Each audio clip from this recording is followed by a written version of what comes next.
Hello again, everyone. The highway noise is super duper loud today for some reason. It changes based on the day. I don't really know why. And a cool mail truck, but they're down there using their power tools. I figured I might as well show everyone the new plants that I got because I went to a native plant sale this weekend and got some good stuff. Not too much though because they ran out of exactly what I wanted while I was talking about it. Kind of sucks, but got some cool stuff to show regardless. So let's get into it, I guess. So to start off with, I've actually got this Mealy Blue Sage here, the Henry Duelberg, which is a classic, and even though it's advertised as being a super good nectar producing and pollinator friendly plant, I actually don't see that many bees on it from time to time. I'm not sure why, but it does really love this spot. And recently, this last year, it actually spread by seed here to this next plant. And the coolest thing is that it has white flowers. I do not understand how or why, but as you can see, the regular blue sage on this, and then the baby here has white flowers, which it's got to be one of the coolest things of all time. But if anybody knows why that happened or how it happened, I'd love to talk about it. Of course, the salvia's coming in very nicely over there. The yucca's finally putting on some bloom, so I can't wait to see the hummingbirds on that. Don't have that much standing cypress this year, but I do have one here, and one under the tree over there, and another couple on the back end of the peach tree. The clasping coneflower, I've got one blooming all the way at the front, so it looks like it's almost that time. This entire yard will turn a nice cascade of yellow and red when that happens. I actually got some great stuff from the plant sale to fill in this other side of the bed where the wildflowers just struggle a little bit. But I've got a couple purple coneflowers, and then I mixed in the blanket flower you see right there, which is still kind of getting used to the new spot. And of course, some black-eyed Susans. And the idea here is to have these three species reseed and kind of take over this whole bed. As you can see, I've already got one purple coneflower blooming here. So I'm super looking forward to the bumblebees that get attracted. But yeah, I just kind of interspaced them with blanket flower, black-eyed Susan.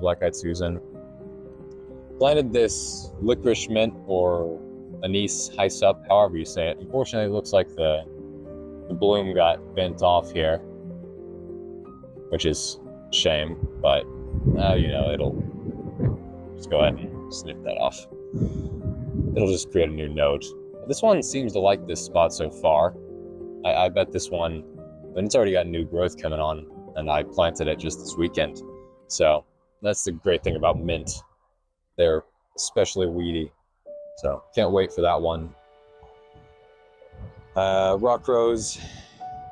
Honestly, I recommend trimming these back to the ground up here in North Texas because I haven't had. they kind of come back super ugly with a bunch of dead branches. These rough winters we've been getting. So I'll probably be doing that from now on. Of course, the blue mist flower is coming in so nicely. I'm gonna cover this whole area. It's kind of intermixed with this showy goldenrod that I have growing mostly in the back and then also throughout. It's going to look fantastic this late summer and fall because I need these specific plants to feed all the monarchs that come through here. Fall aster looks great. And I'm lucky because this milkweed actually, and I've got a baby right here, just a little baby butterfly milkweed. And then that one growing over there, it's already got blooms forming, so that's great. This one actually didn't come back this last year. I thought that it was just gone for good and dead, but I'm glad that some seeds decided to germinate this year. It has a hard time because of this Rose of Sharon that I couldn't convince my parents to pull out of the bed. But we're going to prune it back a little bit so that it gets more sun to this little milkweed down here. And then we do have a little cowpin daisy that got there somehow. I'm not entirely sure, but I'm totally on it, even though we'll have to control the spread of the seedlings next year. But hey, that's cowpin daisy for you. Here's my depressing little garden that's full of baby plants, and by full I mean less than half full. the waterlogged lavender that will unfortunately probably succumb. But this nice, unexpected sunny day that we're getting, because it was supposed to be storming this whole week here. I think that's a butterfly thief, might be a curry leaf plant that we just happen to have. Got some Thai basil here, and it's got blooms coming on. Looking forward to that. Smells lovely. Tastes, honestly, it's my favorite basil. Got a big bunch of cowpen daisies coming up here. For some reason, they're not filling in over here like they were last year. But I'm hoping the few individuals that are there manage to get up. And there's a blue passion flower right there that's doing fantastic. Got a couple vines that are starting to build their way up this crappy trellis that we got for $3. My Maximilian sunflower bush, which looks like a freaking, tropical forest canopy at this point. Love this. Probably my favorite sunflower. One of my favorite wildflowers out there. And then there's the wine cup back there you might see. Wine cup's great. The dogwood, we've got the blooms coming on. So I'm very excited to see it this year. Last year we had really good bloom coverage, and it was actually about half the size that it is now. It has put on some insane growth in just a month or two that it's been active. So I'm hoping that it'll be mature enough to hold the berries this year. We can get some more birds in here. I guess I better go get to the other plants really quick. Use my high-tech, state-of-the-art gate here. At some point. Somehow. Some days it's easier than others.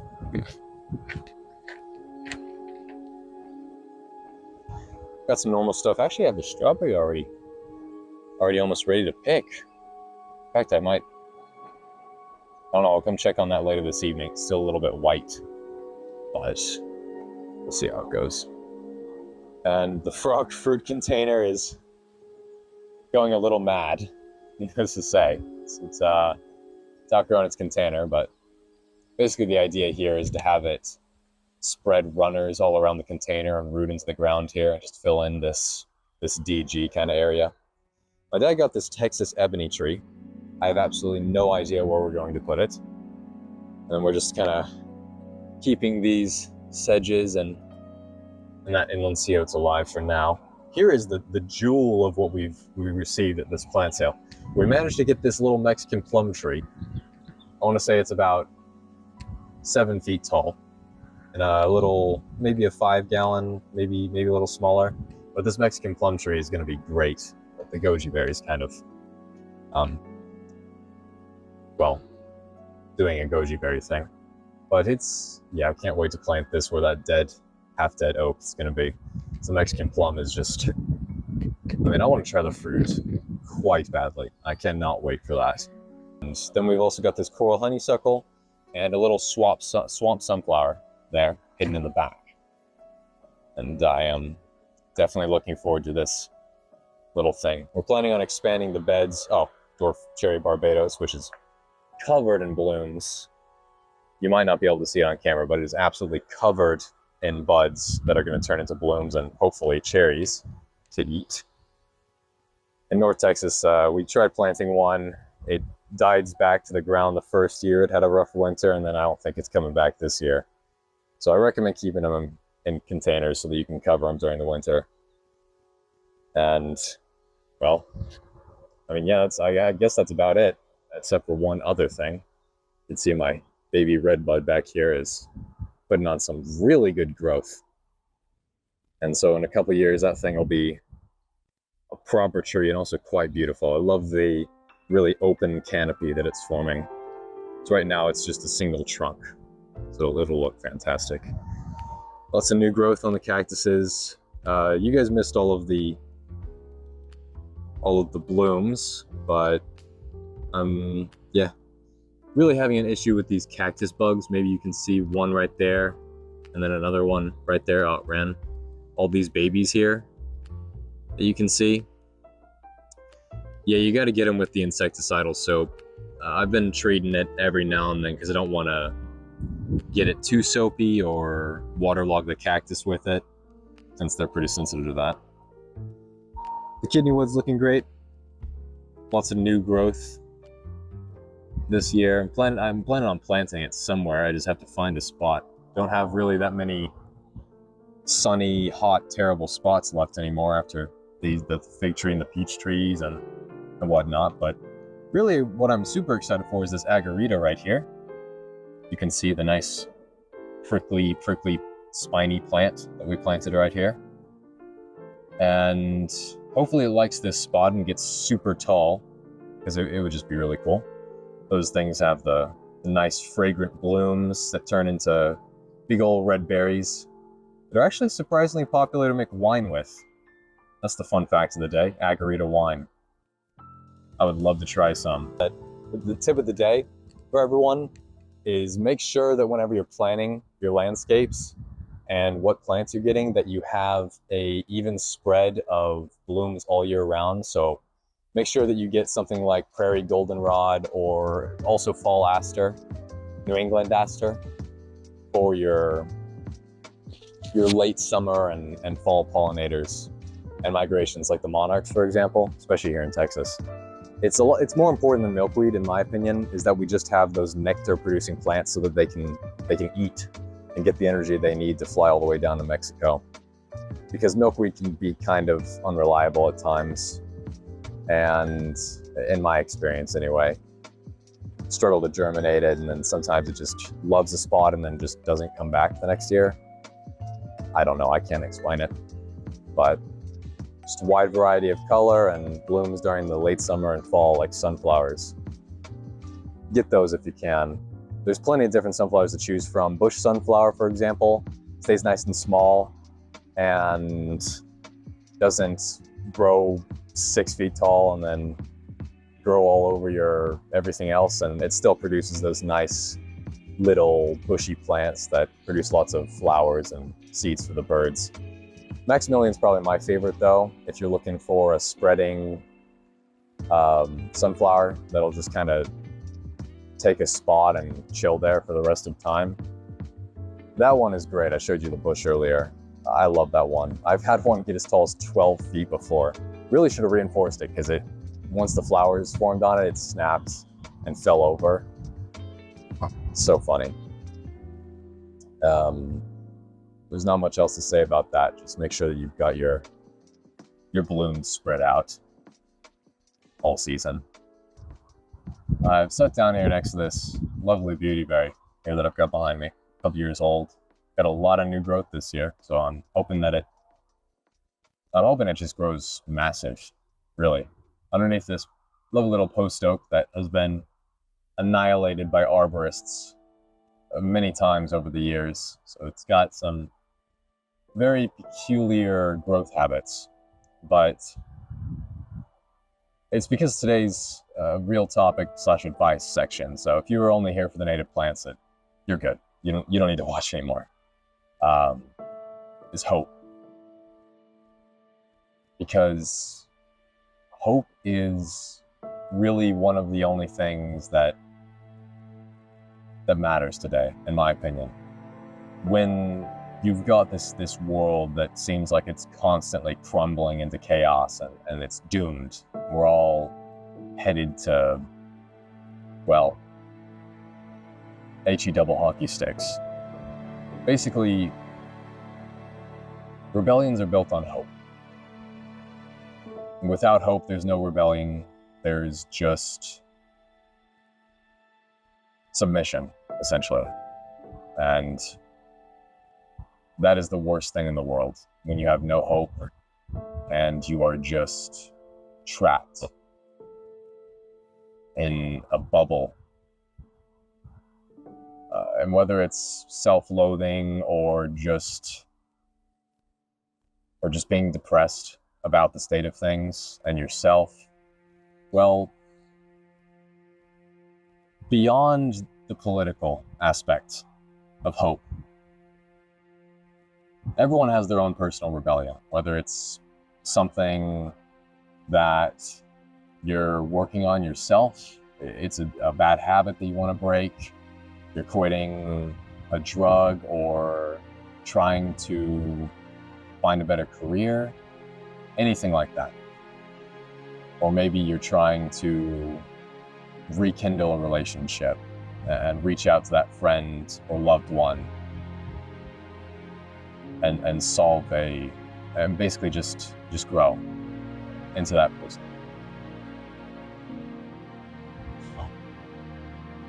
It's hope. Hope is the one thing that you can give yourself and make a difference.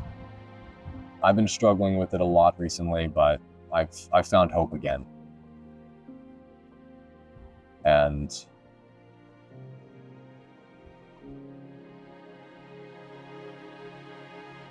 the things that want to control you, the things that want to keep you down, keep you depressed, keep you hating and in that negative cycle of suffering, they want to destroy your hope. That's their main goal. They want nothing more than for you to lose that hope, for you to fall into that cycle of submission, negativity, and give up. Because when you give up, you basically become a slave. So hold on to that hope.